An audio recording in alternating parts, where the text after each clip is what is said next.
Shuddho buddho vimuktaha Shrutishikharagiram mukhyatat paryabhumi Yasmajjatam samastam Jagadidam amrtad vyapya sarvam sthitoya Yasyam sham shavataraihi Suranaravanajairakshidam sarvametad Tam bhumanam mukundam hridigatam amalam Krishnameva prapadye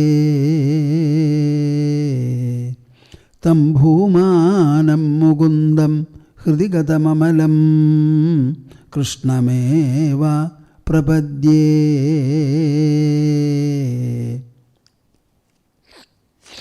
Madhya hridaya kashe Sadanandamayo Guruhu Udetu Satatam Samyag Swatmananda Prabodhakaha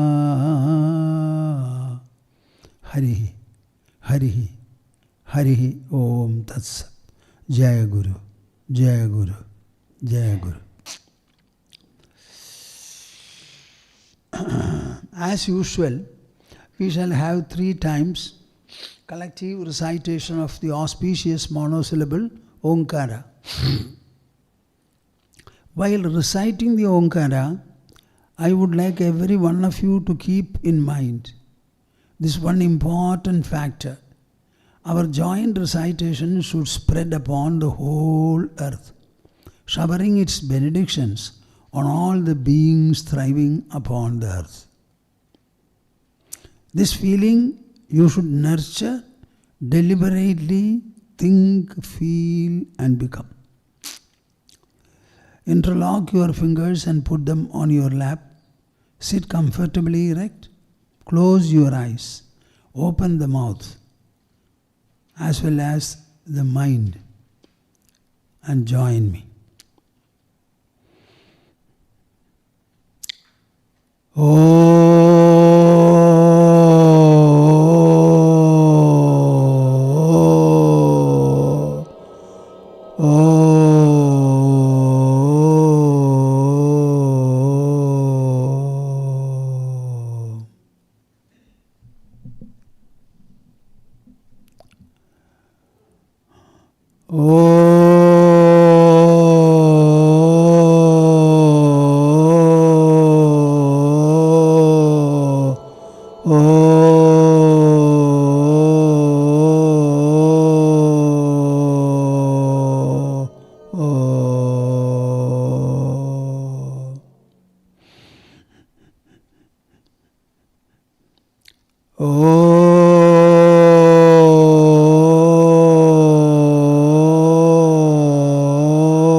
Now, the 7th shloka of the 2nd chapter for all of you to recite, following my recitation.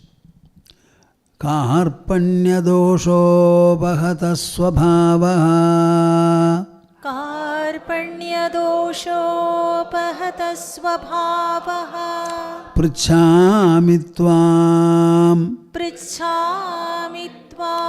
Dharma sammudha chetaha Dharma sammudha chetaha Yachreyasyad Yachreyasyad Nishchitam bruhi tanme Nishchitam bruhi tanme Shishyasteham Shishyasteham Shadhimam Shadhimam Tvam prapannam Tvam prapannam Shishyasteham Shishyasteham Shadhimam Shadhimam Tvam prapannam Tvam prapannam. We are in the 6th chapter of Bhagavad Gita. This chapter is called Atma Samyama Yoga or Dhyana Yoga. So there is something very special about this chapter. Here, the entire instruction given by Sri Krishna in the battlefield of Kurukshetra has a very special focus. What is that focus? Your personality is everything for you in your life. There is nothing that you cannot achieve, gain or actualize with your inner personality. Our body is only meant to host the inner personality. What really matters in the whole of our life is the inner personality consisting of the emotional mind, the rational intelligence and the assertional ego. Are you clear? None of you knows anything about your inner personality. Every one of you will go in for the best type of most fashionable dresses for the body.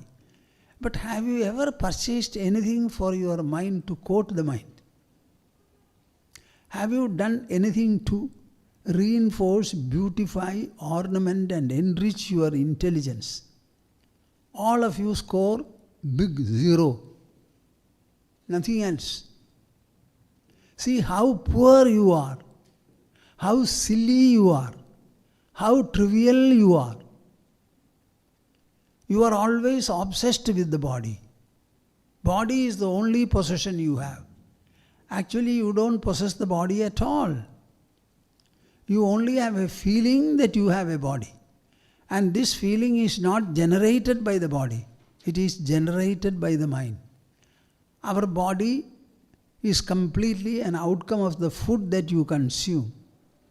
And the food is nothing but matter, material items.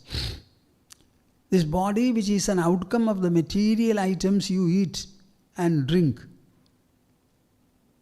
What is it? It's a material mass. And as matter, it has no potential to generate an experience or knowledge. Then all the experience and knowledge that you have, if the body is not capable of generating this, where from are you getting them? It is from your mind. And the mind is not at all matter and energy, they are above both. And for this mind, are you doing anything to nourish it? To feed it? To make it healthier and healthier? To ornament it? To enrich it? To empower it? To elevate it? Whereas, what all things are advertised for the sake of the body? Every day you are spending about 2 to 2.5 hours for nourishing your body, looking after the body.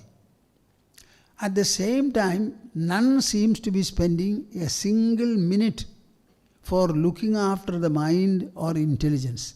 Whereas, right from the time you wake up till you go to sleep, you are constantly using your mind, using your intelligence, employing them. So it is a process of expenditure, exhaustion. Nothing is done to build the mind and the intelligence. So in this chapter of Bhagavad Gita, Krishna speaks very clearly about what the body contains within it, how the body is activated, animated, employed, and what should be done to strengthen and give health and strength to the mind and the intelligence. You cannot touch the mind unless you sit in a place, close your eyes, remain still. Then the only factor which will function in you will be what is present inside the body, because the body is stilled. That is the time you come to know that you have a mind, and you try to observe it, understand it, you will not be able to do it, and you end up in failure, and you report failure and keep quiet. This is the story of everyone, even the most intelligent people in the world. The whole situation should be changed. So if you can focus on the 6th chapter of Bhagavad Gita, you will find your life steadily changes, fast changes, and beneficially changes. Yada hi nendriyartheshu na karmasvanusajyade sarva sankalpa sannyasi yoga rudhastadochyade. We recited this sloka, is it not? Karpandidosho bhagata. Huh? Yada hi nendriyartheshu na karmasvanusajyade sarva sankalpa sannyasi yoga rudhastadochyade. Bah. Krishna started speaking about sannyasa and who is a sannyasin, etc. This sloka comes as a succession. Sarva sankalpa sannyasi. Bah. One who is able to renounce, relinquish, abandon all the sankalpas, the imaginations of the mind. So what is real sannyasa? Real sannyasa is the cleverness, the ability, the dexterity, the art and the process whereby you are able to renounce, abandon all kinds of imagination belonging to the mind. The mind generates. So what is sannyasa now? Sannyasa implies mastery over the mind. Sannyasa implies renunciation of the mental products called imagination. Not for all life, but for some time at least. You may ask Swamiji, is it possible? Everything is possible. In the mind, as thoughts are there, thinking is there, cessation of thoughts also is there. Non-thinkingness also is there. I always say the mind has got two positions. What are they? Either it is thoughtful or it is thought-free. Either it is thoughtful or it is thought-free. A thought arises in the mind. Very soon it disappears. When it disappears, there is no thinking. Then another thought arises. So for every thought, there is a preceding unthinkingness. What is that? Thought-freeness. Don't think that the mind is always thoughtful. Every thought arises and subsides. Arises and subsides. Emerges and gets dissolved. So as the mind is thinking, so it is also unthinking, non-thinking. What is the non-thinking state? A state where thoughts remain renounced, abandoned, relinquished.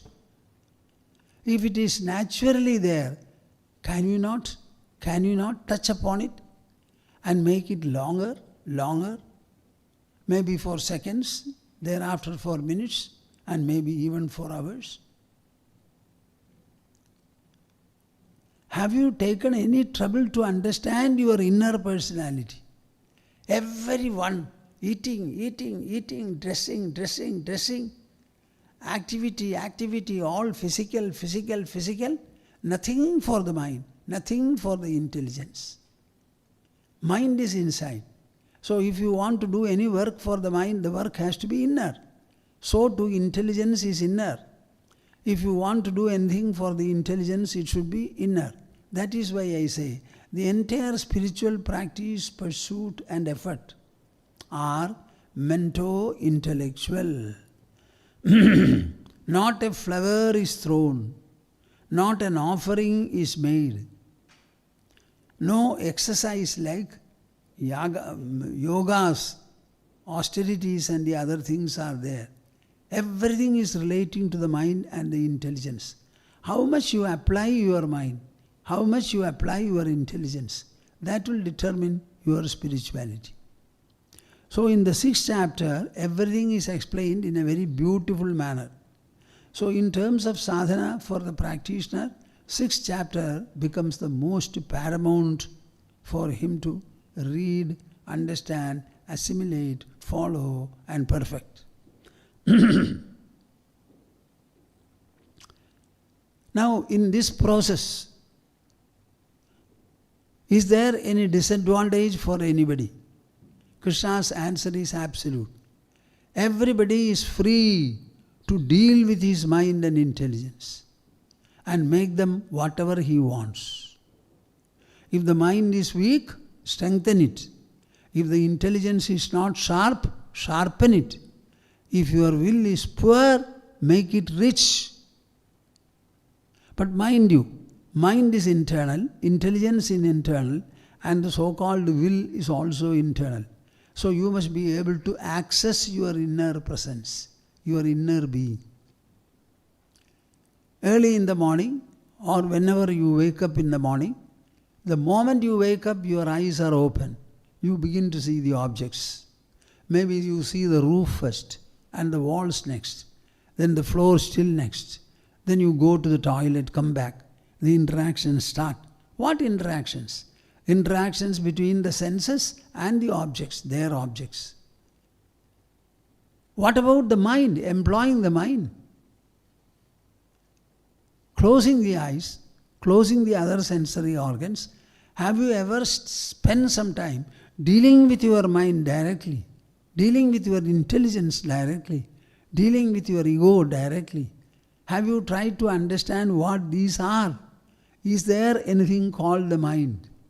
Where is it? How is it? How can I access it? Can I gain any kind of an entry into my mind or mental processes? Similarly, can I employ my intelligence in the manner in which I want? Is it possible to have a willful application of the intelligence and an intentional application of the mind? The answer is yes, yes, yes. And in this matter, he throws a beautiful challenge. What is that? Uddhareda atmanatmanam natmanam avasadayed atmaiva hyatmano bandhu atmaiva ripuratmana. My dear souls, never blame anybody in this world, particularly your parents. Don't blame them. Your whole body is shaped by the fetus in the mother's womb. Mother had no role at all. The interference of the mother and the father arises only to this extent. They have done something so that the sperm can meet the ovum, that's all. Right from the time of fertilization, everything is done by the fetus. It draws blood from the mother's body all by itself. The mother doesn't give anything.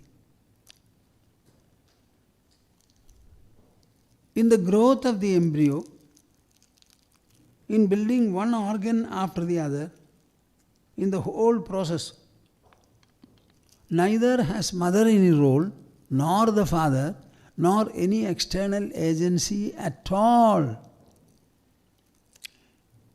Then why should you blame your father and mother for anything about your growth, for anything like your abilities?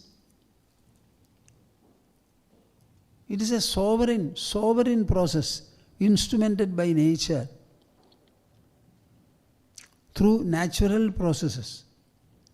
After the child is born, certainly the mother and the father come to play. Not before that. Every organ is shaped by it. The entire sequences in the body are generated by it, preserved by it.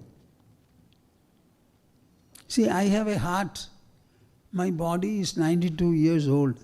So I am sometimes wondering, the poor fetus made this heart, fetal heart. And that heart came out, and it is continuing to function. I have not done anything to help my heart. Of course, I take some exercises, and maybe I am moderate in my food, etc. I keep a watch on the weight of the body. Except that, I don't do anything. But how is it that the fetus has made a heart, and it has continued to beat for 92 years plus the term in the mother's womb? Can you imagine? We do nothing for the heart, for the lungs, for the brain, for the gallbladder, for the kidney, for the pancreas. We do nothing. It is all nature's evolution that works. So never blame anybody in this world for whatever you do not have or whatever you feel like grumbling about. Uddhareda atmanatmanam. Your body is a biological outcome. Our parents also are biological parents. They are not necessarily psycho-intellectual parents. Our mind is developed after birth. Our intelligence also grows after birth. How we get exposed, where we are taught, and what is the quality of teaching, how you are able to absorb it, all these factors will determine the growth of the mind and the intelligence. That is why children studying in good schools, they perform well. It all depends upon the quality of teaching, the quality of teachers. The same children, those who come from good schools and colleges, they are good. The others are not good. Can we reach a situation where all children have an equal opportunity to learn under the same kind of selected institutions? I don't know. You will have to answer. Know it well. Uddhareda atmana atmanam. You have to elevate yourself by virtue of your own inlying strength and will. Decide how much you will grow and what is the quality of your growth. When will you achieve it? Are you ready to work for it? Will you watch your work? Will you evaluate your performance? And will you do whatever is necessary to invigorate them? All these are questions to be asked. I sometimes think about the manner in which we were taught in our school days and further. And I can tell you, most of the teachers, they came. See, one day, a physics lecturer came. First time he appeared in the class. Without speaking a word to the students, he stood up, went near the board and started writing. I even now sympathize the teacher. Should he not have some kind of an interaction with the students? Now you are all come here to study physics and I am supposed to teach you physics. What is this physics? How does it become relevant to our educational system? What is the relevance it has to everyone? What is this physics? What is this mathematics? What is this chemistry? I was traveling one day in a bus from our ashram to Trichy. I met a lecturer teaching in a college. His subject was chemistry. So we exchanged some greetings. He belongs to this very place. Then I asked him, can you tell me in a very simple manner what is the difference between physics and chemistry? You know what he told me? Oh, it's very, very difficult.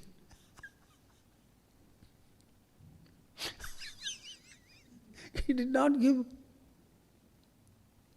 What does it mean? So the teacher should first of all tell the students what is the subject he is going to teach, what is that subject, how to define it, what is its relevance, by studying what are the benefits. If any preparation is to be made, he should prepare. Nothing like that. I don't know what is this teaching. I always have a sorrow. The best students should become teachers. But the best students are robbed by the corporate world because they pay much. And we get only substandard students to teach. When is the situation going to change? I think our government should be very much concerned about the system of education and the responsibility of providing the best system for the growing children, all of them. They should increase the salary of teachers, give facilities. The gap should be reduced as much as possible. I am told in Singapore, A minister is paid as much salary as the biggest corporate head is paid. The purpose is to invite that kind of a talent to the ministry. What do you say? Singapore is a small country, but it's very efficient. Singapore passport is considered to be the best, honored by every other country in the world. I think there should be novel thinking, a lot of involvement in all these matters. How will we have better country, better citizens, unless our children are taught better and the best possible way? So here Krishna emphasizes very clearly, elevate yourself by your own inlying strength, potential and possibility. The entire resources are held by the emotional mind and the rational intelligence. Inner resources means resources held by the mind and the intelligence. That is why our centers are called a Center for Inner Resources Development. This one phraseology, if all of you will begin to spread, I think the whole country and the world will be benefited. Everybody speaks about in the newspapers, every time you will find natural resources, external resources, external resources. What about the internal resources? Resources which our own mind and intelligence have. This is how the inner resources are harnessed. I don't like to use the word exploiting. It is very damaging. It is destructive. You should only harness.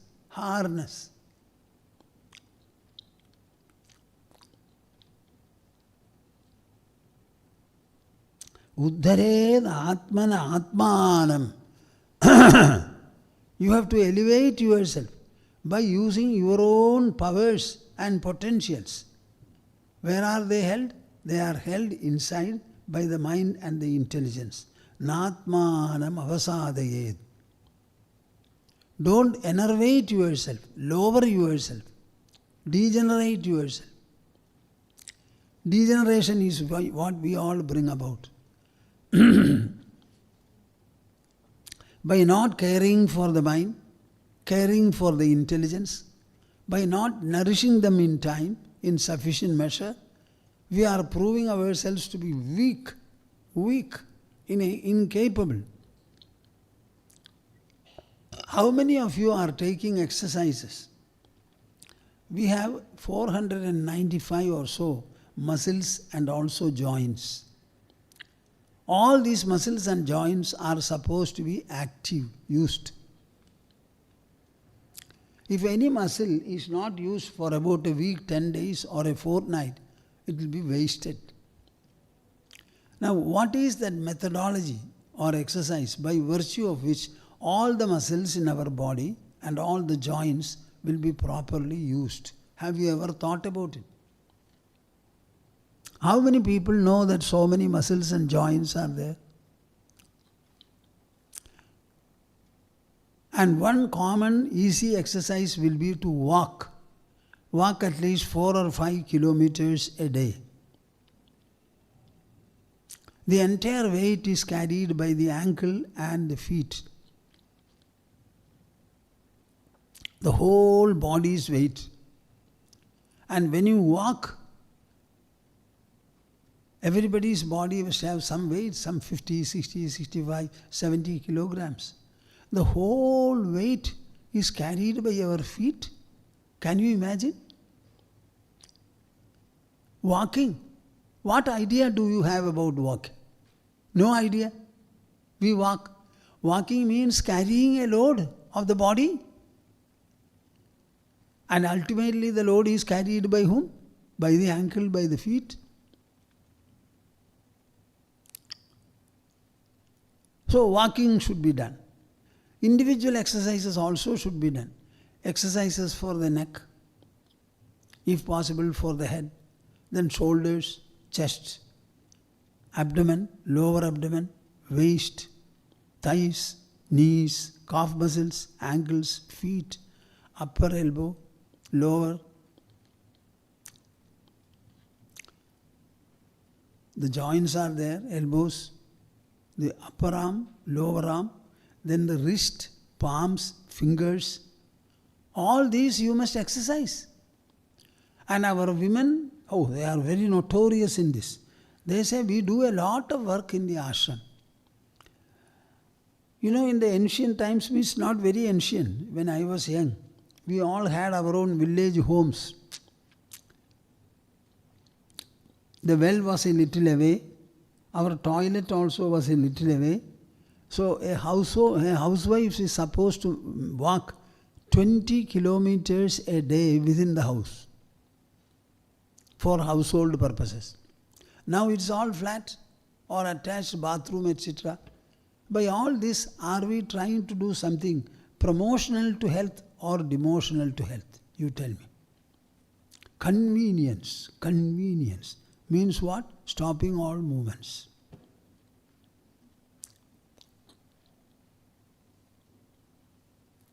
Okay, then are you walking, purchasing a treadmill or going to a gymnasium? That is not there. Even when you take exercises, you are harnessing your will. When you take exercises, you will invariably have to count. So to count means to be focused on your mind. That is a meditation, at least 60-70% of meditation. So what is the activity that we are doing with a view to improve the health and well-being of the mind and the intelligence? You have to think. Uddhareda atmana atmanam natmanam apasadayed atmaiva atmano bandhu. The only friend you have whom you can count upon is your own inner being. Atmaiva ripuratmana. And your own personality is going to be your enemy. I think in the case of most of you, my listeners or viewers, I think all of you are making yourself your enemies, so far as health and well-being of the body are concerned. We spend 2 to 2.5 hours, as I always say, for the sake of nourishing the body, dressing the body, looking after the body. Parallelly, we never spend even 10 minutes for the sake of the mind and intelligence. Our external personality is the body, inner personality is mind, intelligence and ego. So how is it that you are so partial to the body and indifferent to, negligent about the inner personality? Is it right? This is a very grave anomaly. It should be redressed as soon as possible. In all my letters, especially recent times, I mention about this. In Jamshedpur, I gave a talk from the high school. About 150 students from the 12th class were brought to our center, CIRD in Jamshedpur, and I spoke to them.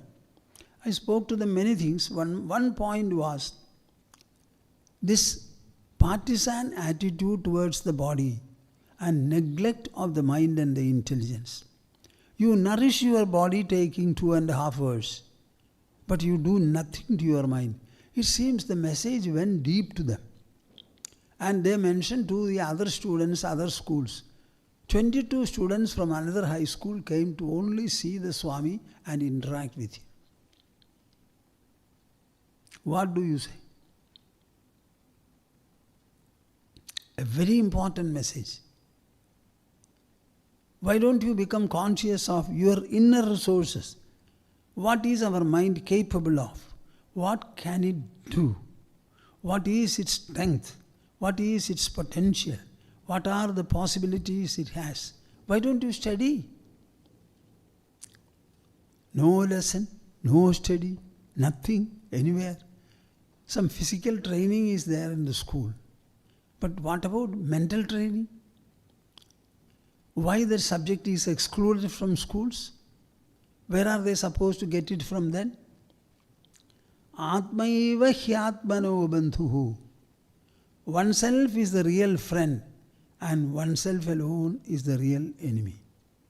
So I think all of you are making your own inner personality your enemy, not a friend. For this guilt, for this negligence, inattention, and what shall I say?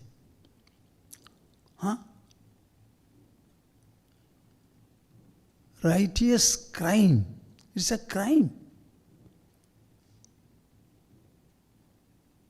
How are you going to wash it off? There is no law by which you will be punished. But the natural laws are punishing you. Atmaiva hyatmano bandhuhu. Atmaiva ripuratmana. So what is the emphasis here? In the matter of taking up spirituality as a practice, to invigorate your inner personality, to improve its quality, refinement, etc., you cannot offer any excuse. You cannot say, nobody helped me, nobody helped me. You are not helping yourself. You are not helping yourself. That is the trouble. Vasishtha Deva, he spoke to Sri Rama for 18 days when Rama was 15 years old in the palace of Ayodhya. Along with Rama, there were a number of people. His own father was there, brothers were there, the citizenly chiefs, palace officials, so many people, including sages, saints, brahmanas, and others were there. There he says, Param Paurushamashritya Nitva Chittam Ajittadam Tam Mahapadavi Mehi Yatra Nasi Najetarad. My dear viewers, what shall I say? These are gems which you can gain with no expenditure. Normally the gems are worn by the body to beautify the body. But these are gems to ornament and beautify your mind and intelligence. No cost is involved at all. Without any payment you can acquire these gems.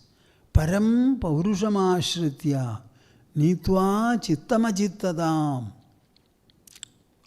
I don't know how many will understand me, appreciate, imbibe, and make use of these pronouncements. My dear Rama, within you is tremendous power. Use that inlying power in you. The power associated with your mind and intelligence. It's called Paurusha. I always say, 3 children went for a walking. They saw a hill, a reasonably tall hill. They went nearby. So one boy proposed, let us climb. The other said, such a tall hill, how can I climb? I am not. The other child said, why not? Why not we try? We have been walking on the plain. We can also try to climb upward. And then, unwillingly, all the 3 started climbing.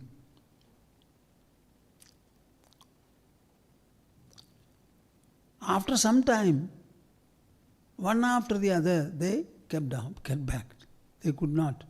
The other did not leave. He started climbing. What do you mean by climbing? Every time you place your step, the hill becomes shorter and you become taller. And the one boy climbed and stood on the top. The hill is below his feet and he is above the hill. The others are. What is this? Though our feet are small, the strength of the mind is great. It's a question of decision. Without an effort, you cannot succeed. Without trying, you cannot come out with a verdict. Who told you that our feet cannot climb? Our feet are small because small feet are sufficient to carry the weight of the body, and our heart is built in such a manner that you can climb heights also. What about Olympic runners? You know the heartbeat they have when they run and stop? What is it? Everybody has got the conventional statement. I cannot, it's not possible. Tell me the story of possibles, not impossibles. We are not asking you to eat a rock. We are not asking you to walk on water or fire. We are only asking you to walk on earth. So he says, Param Paurushamaashritya, relying upon the supreme will that you have. What is will? We have got the potential and the ability to say, yes, I shall attempt. Yes, I shall do. You can equally say, I shall not.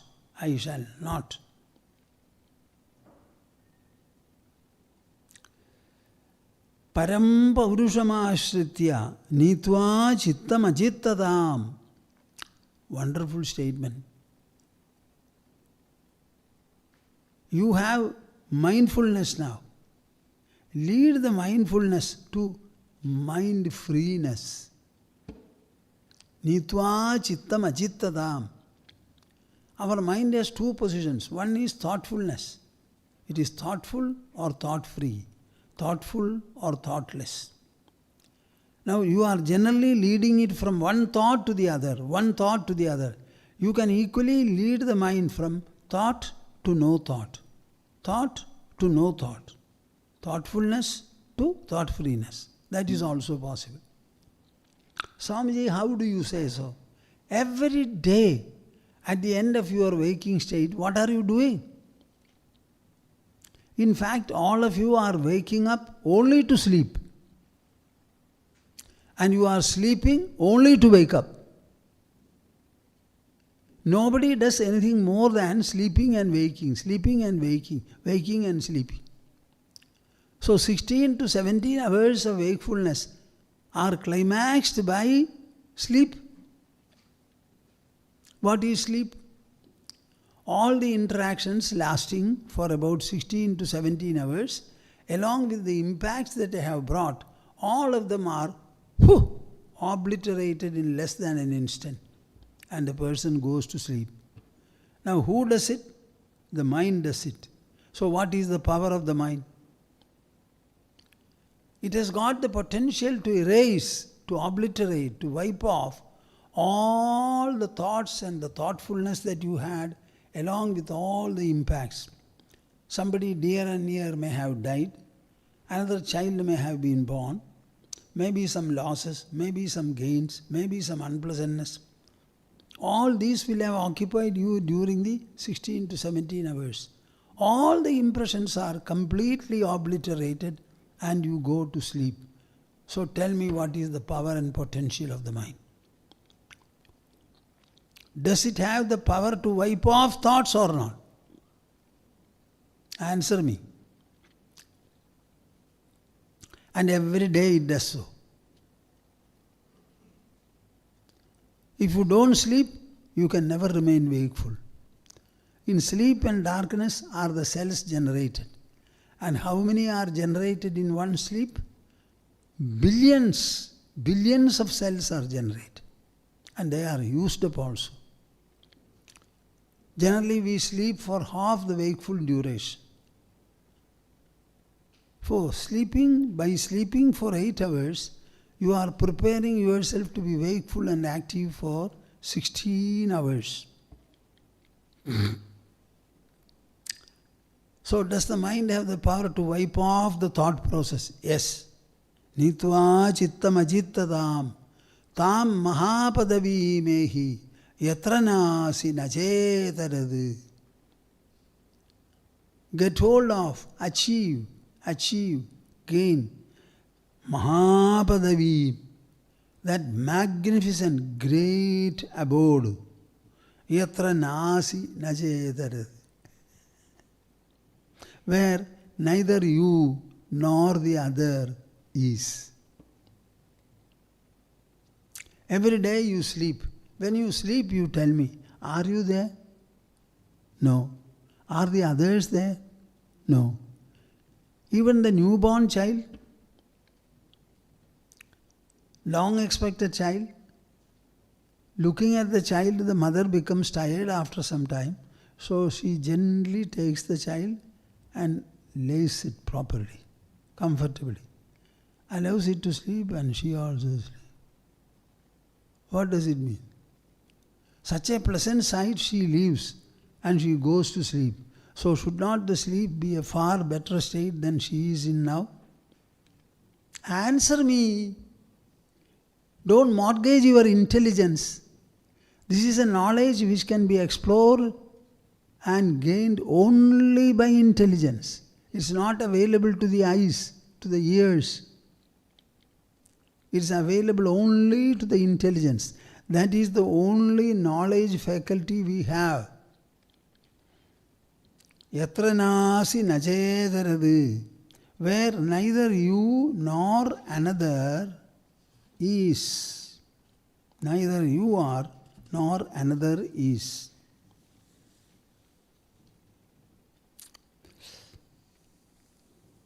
If you scrutinize closely, you will find that there is no mind at all.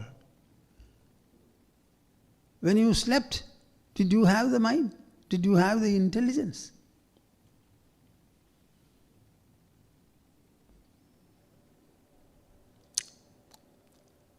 The mind which produces agitation, anxiety, so many kinds of refoulement, etc., you will find all of them are dissolved in the mind itself, by the mind itself. Time is not healing, mind is healing.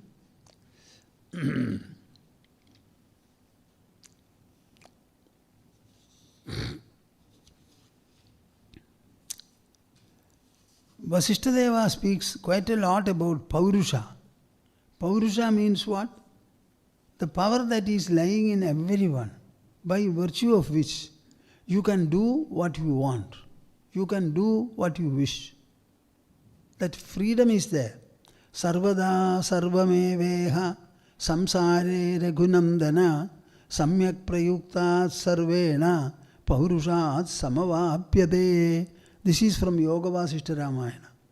He says, Sarvada sarvameveha samsare raghunandana. My dear Rama, in this wide world, always, all things in this world are achieved only by a proper application of your will and wish, Paurusha. You must apply your Paurusha properly. We should teach the child how one can grow, what all things one can do. Education is very important. What is this education? Everywhere.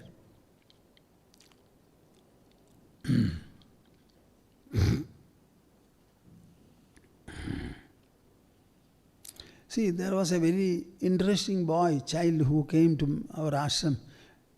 That child was related to me in my Purvashrama, so I had enough freedom with them, mother and the child. So the child showed a lot of curiosity to get into the mother. The mother was shouting to the well. How she was afraid. I said, keep quiet. Arey, what do you want? I asked. Do you like to get down? No, here is the bucket.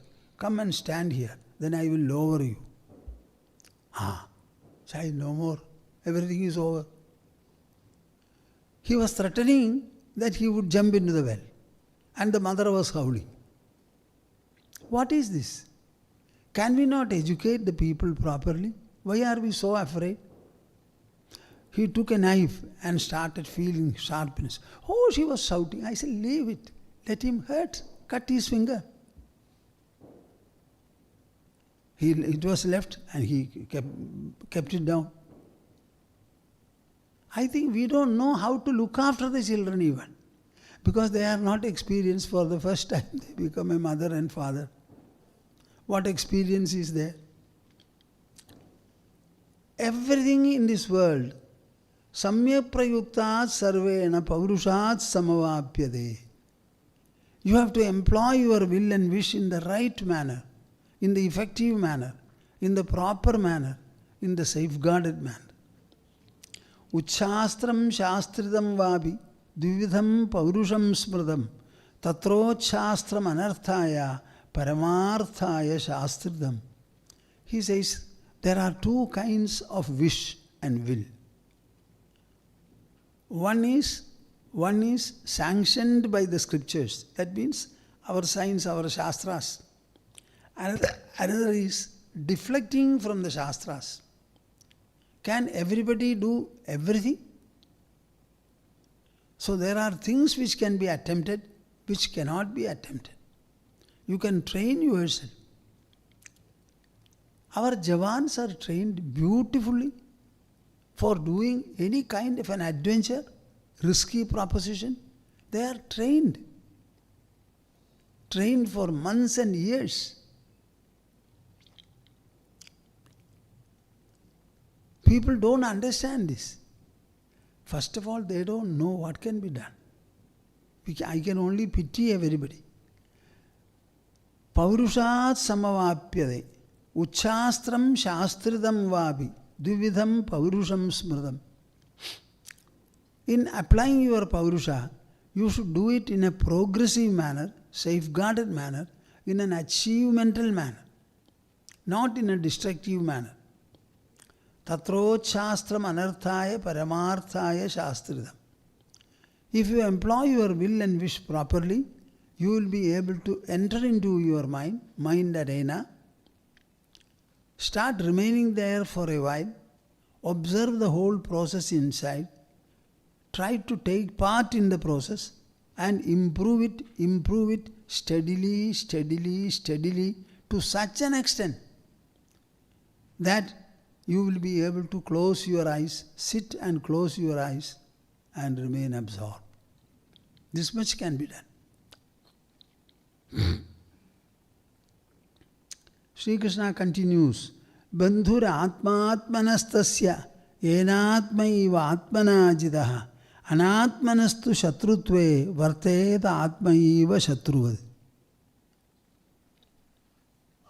What does it say? What does it mean? Do not point your finger at anybody in this world saying he, she. Never say. The world will be what it is and everyone will have his or her nature. What you have to do is prepare yourself to reconcile with it, to deal with it, to interact with it effectively. There is no height you cannot climb. There is no task which cannot be done. It's a question of preparing ourselves for it. Bandhura atmanastasya yenatmaiva atmana jidaha anatmanastu shatrutve varteta atmaiva shatruvad. Is Pranadi there? No, don't come. Recite this sloka. Both of you can. I will recite it, you repeat. Bandhuratmanastasya Bandhuratmanastasya Bandhuratmanastasya Bandhuratmanastasya yenatmaivatmana jidaha Yenatmaivatmana jitaha Anatmanastu shatrutve Anatmanastu shatrutve Vartedatmaiva shatruvad. वर्तेतात्मैव शत्रुवत् Bandhuhu atma atmanastasya yenatmaivatmana jidaha. By whom? By whom the mind and intelligence have been won over? The inner personality has been won over. For him, the inner personality will remain a friend, a benefactor, a help. Anatmanastu shatrutve varteta atmaiva shatruvadi.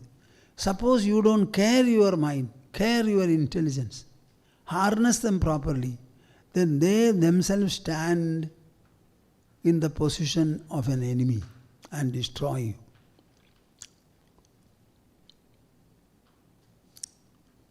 See, our mind has got power. I had close discussions for the past 2-3 days in the ashram during the satsang. I say our mind is ready to absorb any quality that you want to have. What is that quality? Din it into your mind. If you say, I want to be good, once it is not sufficient. I want to be good, I want to be good, goodness, goodness, goodness, goodness, I want to be good, I want to be good. You know, this idea should be put into the mind in such a quantitative manner that the mind will start feeling, my master wants me to be good, to be bold, to be confident, to be courageous, to be reconciling, to be forbearing. Any quality that you want to have, put it into the mind. I say thousands and thousands of times you should say that quality. Then the mind will feel, oh, this is a quality my master wants me to have. So it will become part of the mind. Our mind is not generally working on a single note. It is always plural in its associations. It has to be exposed to everything, many, many things. So if you say once, that will not matter. Suppose you want to change the color. Say, water is there. You want to make it yellow. If you put a small quantity of yellow color, it will not change. Put sufficient quantity, it will change. Similarly, the mind will also pick up whatever quality you want to have, provided you tell the mind several times, so that the very structural process of the mind will change. I think all of you will be mocking at what I say. If you tell the mind once, how can it change? Because it has so many other thoughts and concerns. So this has to become part of the mind process. For that you give time. Maybe a week or 2 weeks. Go on saying. What is it that you want to say? I want to have the power of assimilation. I want to be assimilative. I want to be courageous, fearless. Go on saying fearless. And you will find after some time the mind starts responding and it becomes fearless. But if you say that once or twice, there will be no effect at all. Because the mind doesn't know how to work on it. It has to be thinking plurally. How many different thoughts are nurtured every day? So you have to make your mind your friend. Make your intelligence also your friend. People don't know. They don't think about it. Even now I believe neither sannyasins, they also don't know. Any quality you can develop, according to me, in the course of 2 weeks, 1 month or 2 months. Because that quality and the mind should associate themselves closely. How can you make the mind associate with a quality? Except by repeatedly thinking about it.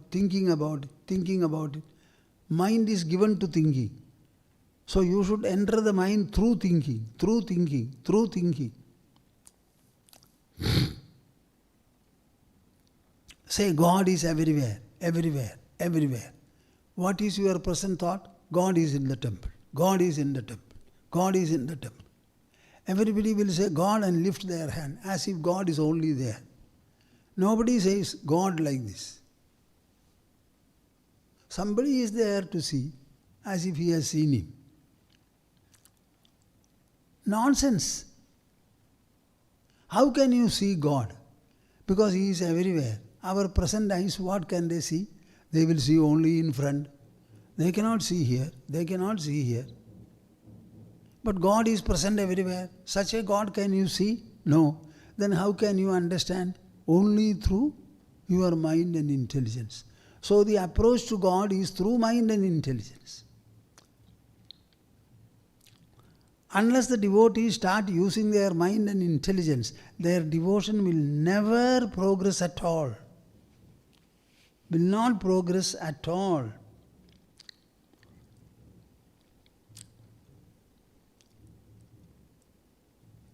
Understand that you have a desultory mind. A desultory mind. A chapala man. And that chapalata has to be understood first and moderated, reined. And then you should give it the quality of steadfastness, finally exclusiveness.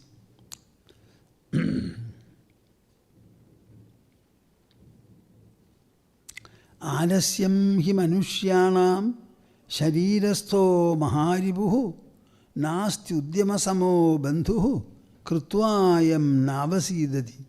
This is a proverbial statement, a Subhashitam. Alasyam hi manushyanam sharirastho maharibuhu. We have got an enemy number one who is safely deposited in our body. That is called idleness, lethargy, laziness. Maharibuhu is a very powerful, great enemy. Nasti udyama samo bandhuhu krutvayam navasidati. Nasti udyama samo bandhuhu. There is no friend like perseverance, striving. Strivingness is the best friend. Krutvayam navasidati. Suppose you make friends with strivingness, then you will never get into trouble in the world at all. Udyamam sahasam dhairyam buddhi shakti parakramaha shadede yatra vartande tatra devas sahaya kriti. Udyamam sahasam dhairyam buddhi shakti parakramaha. Will you recite these words? You should teach your children. Udyamam sahasam dhairyam. Sahasam dhairyam. Pranadi. Udyamam sahasam dhairyam.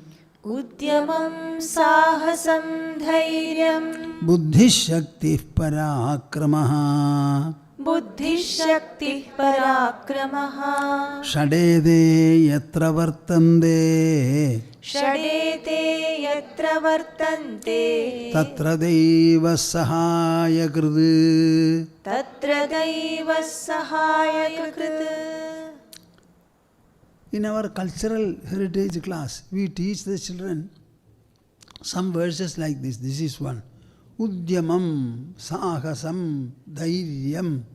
Udyama means strivingness. Sahasa means daringness. Dhairya means courage. Buddhi means intelligence, wisdom. Shakti means the inlying power that you have. When something is said, will you do it? Yes, I shall try. I shall try. Nobody asks you to do. It's enough if you try.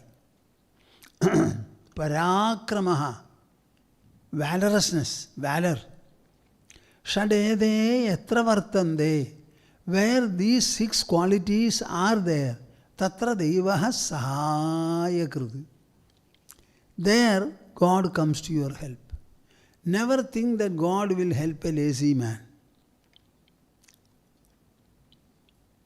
Never. As humans, we are not supposed to be idle. No animal is idle, no bird is idle, no reptile is idle. Why is it that the human with his intelligence is becoming idle? So hard effort is required everywhere. Shadeve yatra vartande tatra deva sahaya grud. There is a boy, Shivadas by name, he had come to the ashram today. I asked him, have you submitted your thesis for PhD? He said, yes. My professor has helped me, it has done I have done very well, he said. Why I mentioned this? We were interested in studies and we helped him also ever since he passed his school final class. He did not have resources to learn. So there was a brahmachari here whose friend he was. So he brought him one day and we got to know each other. Ever since I have been very much a part of his life. Now he is an associate professor in a college, engineering college. He has submitted his thesis for PhD. So I very much wanted him to do it. Why I mention his name? One day, the director of the college came here, brought by this Shivadasan, and he said, please come to our college and address the students. So I went. So I asked Shivadas, what do you want me to tell the students? So he was saying, Swamiji, I heard you say this, Udyamam Saghasam Dhairyam Buddhi Shakti Parakramaha Shadede Yatra Vartande Tatra Deva Sahaya Grudi. After hearing you, this sloka, my whole life has changed. God will help only those people who manifest and pursue these qualities, is the message. This is how knowledge works. It is a revelation, it is a pronouncement, it is an information, it is a sharing. And you must respond to it well. So I was very happy.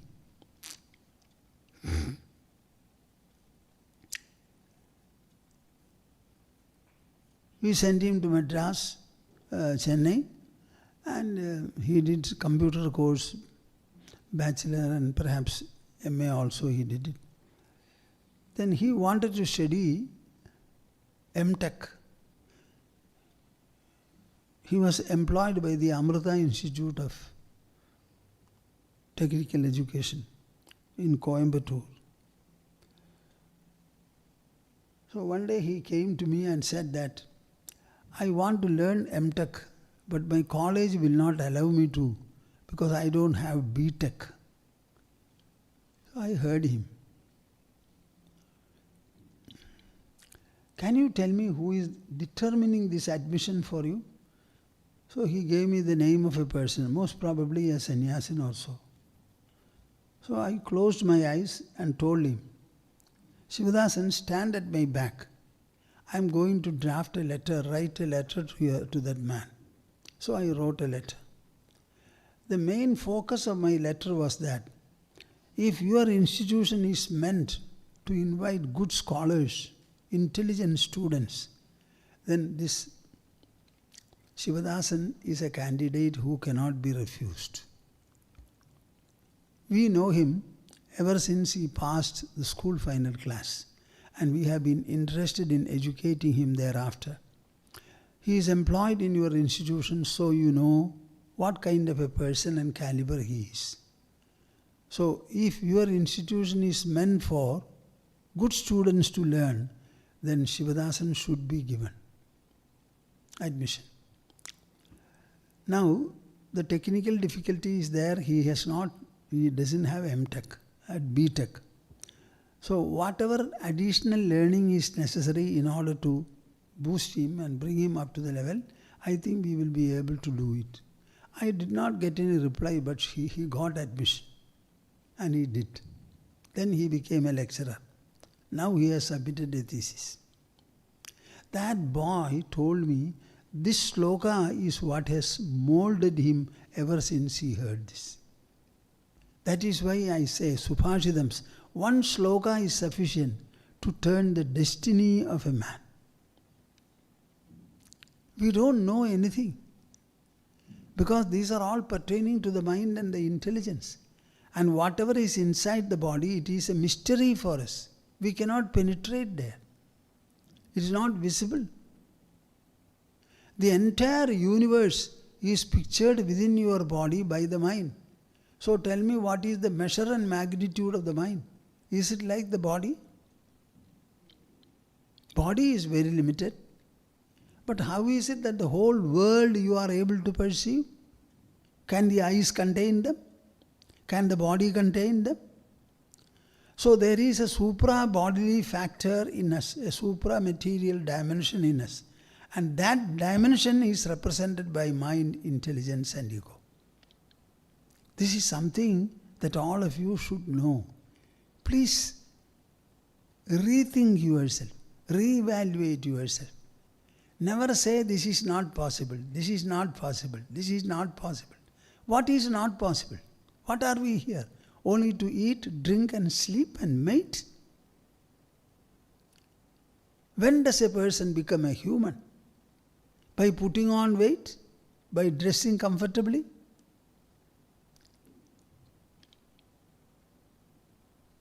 Our entire literature is this. And we have got a great treasure of these things. You know how many Subhashitams are there?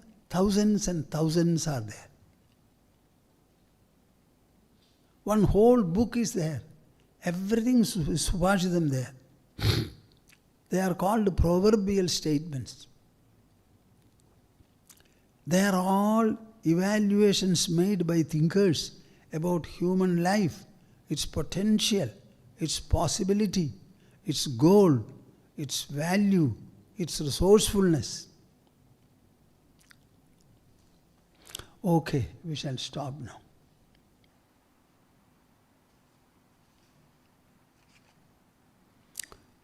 Samvedyavarjidamanuttamamegamadhyam samvitpadam vigalanam kalayan mahatman hridyeva tishtha kalanarahita kriyam tu kurvan agartrapadamethya samodidashri kurvan agartrapadamethya samodidashri. Hari, Hari, Hari, Hari Om Tat Sat. We shall have the conclusional Omkara as usual. Take the pose for it.